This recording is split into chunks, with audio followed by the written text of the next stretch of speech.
Curls for the girls. I have a gang of married clients, but they all say it. I still say it. We all, it doesn't make any sense. I got one cat. He's like 65 years old. He goes, curls for the girls. Dude's been married for decades. It's just one of those things. You just got to say it. If you're about to bang arms, you better do curls. You say curls for the girls. I can't explain it. It's just like an unwritten rule in gym code. So chill Sunday. Already hit a serious session this morning. Triceps and back. Round 2, touching up the biceps a little bit. Got a little bit of time here. So we're gonna see if we can get this bar out of my out of my storage closet you're about to see. Real low budget today, y'all. We're going low budget. We're going chill.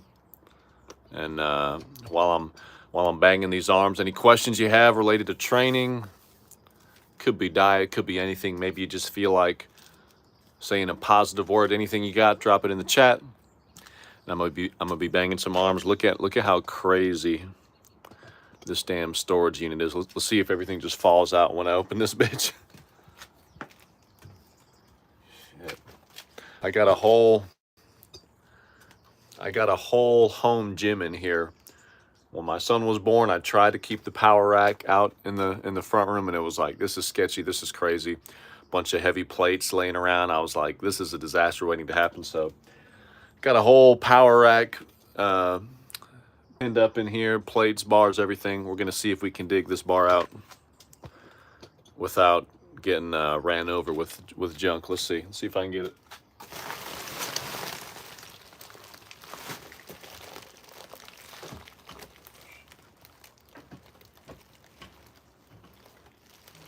Shit.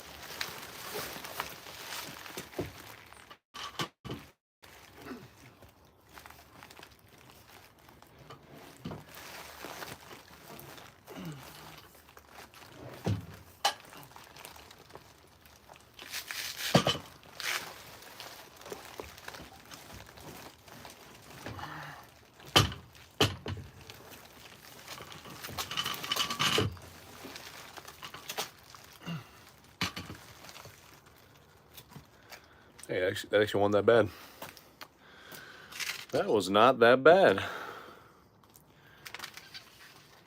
Just gonna keep the bar empty. Not have to dig out all those plates. Crisis averted, didn't get ran over with junk. Oh yeah. It's my old Texas bar right here.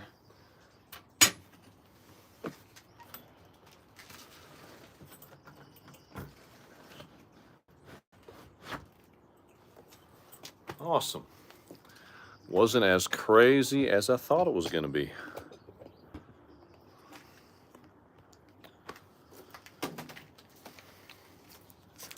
Got a couple of nicotines rocking. Feeling good. Not really overthinking this. This is just a little pump session. My new training split is biceps and chest, day 1. Day 2, legs in the morning, shoulders in the afternoon. Day 3, triceps and back. That's how I've been running it, kind of condensing a bro split into 3 days. So 3 on, 1 off. On one hand, having a lot of recovery, having a rest day every 4th day. But within those 3 days, doing a shit ton already. Then earlier today, I'm thinking on that biceps and chest day, my round 2 can be just some high rep triceps, just giving them a little touch up. And then same on the tricep and back day, I can give the biceps a little touch up. Mayhaps be a little greedy, might be a little greedy on the frequency there, but let's see what we got. Like I said, not really overthinking this. Just 5 sets to failure-ish, calm failure. Already got after it this morning. And then we're gonna bang some forearms after this.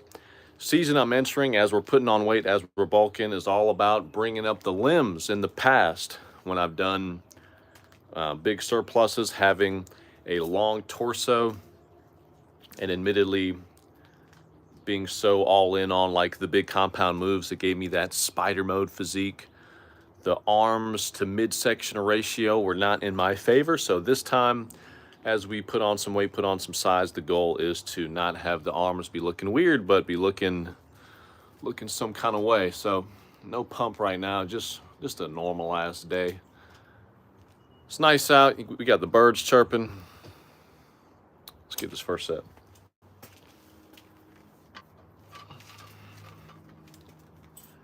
On the back patio. I didn't even know this shit was an option until just now. Could have been doing this. Just banging some curls. Back patio, curls for the girls. Like I said, you just gotta just gotta say it.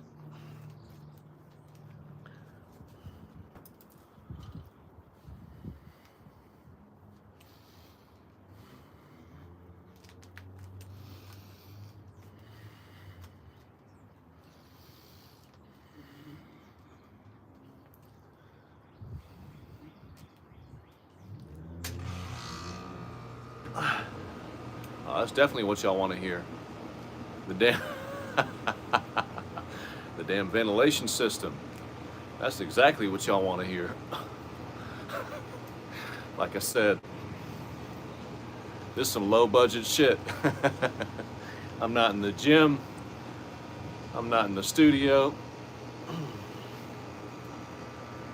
It is what it is. I thought y'all were gonna hear the birds.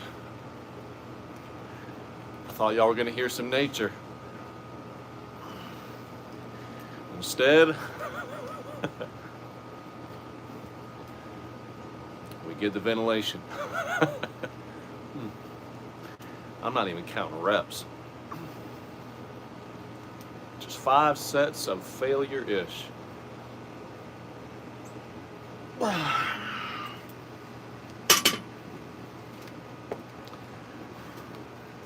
One thing with training to failure, I've talked about this before. Go 2 minutes. My recovery was worse years ago, training 4 times a week.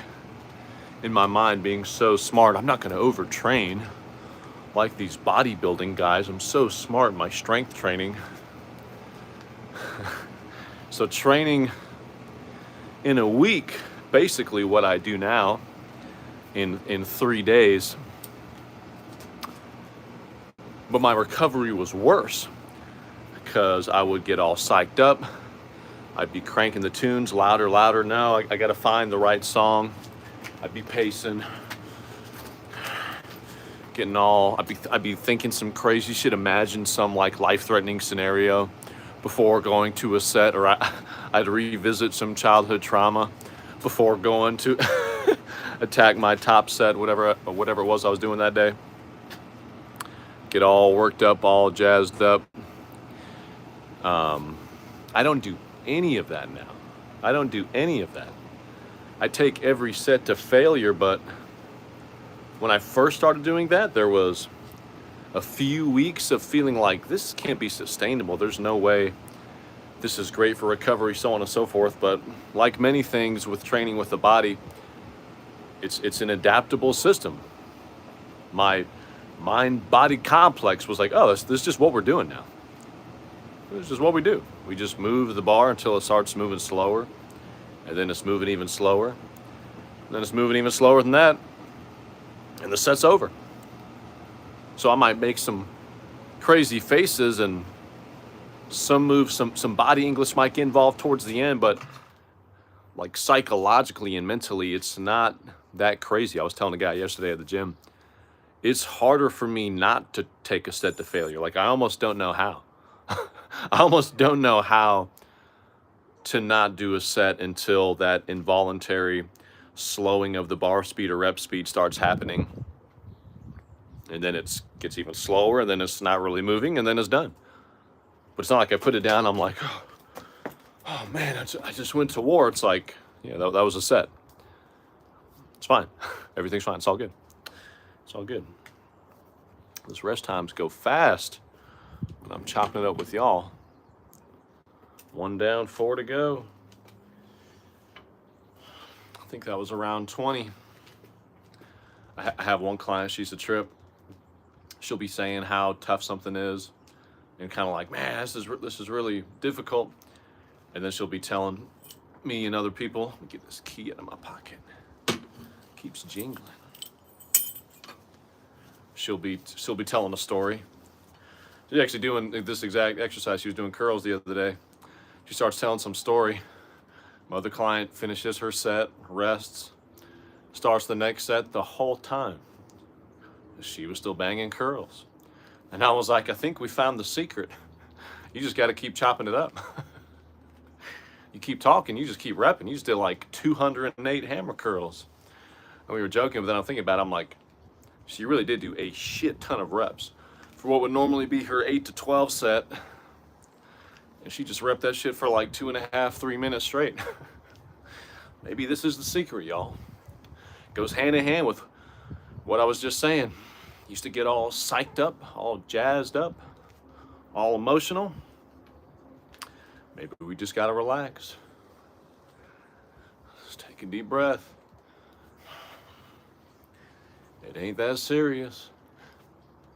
I mean, it is that serious. We got goals. We got something we're working on. Trying to look a certain way, feel a certain way, become a certain way, but at the same time, this shit ain't life or death. There are more serious things going on in the world. Maybe we just gotta relax and do some curls for the girls. Oh, man. Oh, man, it's going by quick, y'all. 2 down, 3 to go. I could definitely do this as a round 2. I've talked a lot about overtraining. Does it exist? I'm doing all this. And then I'll take a step back and be like, but would you make more progress if you did less? And I'll do that thought experiment. Damn, maybe. So I'll pull back a little bit, make pretty good progress, have this vacuum of time, this void. I'm like, oh, I could insert a workout in that motherfucker. Add in more volume. Am I overtraining? It's kind of a indefinite back and forth thing, but it's one of those things where most people can do so much more than they think they can and still make progress and still get good results, even better results than if they did less, and still recover. And yet there is a point of diminishing returns. So I'm not one of those like over the top alpha dudes talking about overtraining. I've just never seen it. I've just never seen it. I think it's fake news. It's a lie. It's like, okay, train as hard as you can in the morning, and then 2 hours later, do that exact workout. And then 2 hours after that, do that exact workout. And then 2 hours after that, do that exact workout. Like that will be, we all know that will be stupid. We all know that will be stupid. So to say as a blanket statement, overtraining does not exist, I think is very foolish, but also to try and walk a tightrope and be like, oh man, I really hope I don't overdo it or do too much. I don't really jive with that either. If someone is competing and they need to be at a very specific strength level on a certain day, they need to get a specific lift at a specific weight, probably need to worry about that a little more. But if you don't compete and you just like getting after it, I say get after it. Do a little more. Add in an extra cardio workout, an extra rower workout, an extra burpee session, something like this. I'm just banging arms. And tomorrow's a rest day. I'm not going to wake up tomorrow and be like, oh man, I think I overdid it for those 5 sets of curls. It's just not going to happen. Like, We think about the gym in terms of like, oh, I work out for an hour or 90 minutes or 2 hours on these days, and anything beyond that, that has to be too much, right? But just think about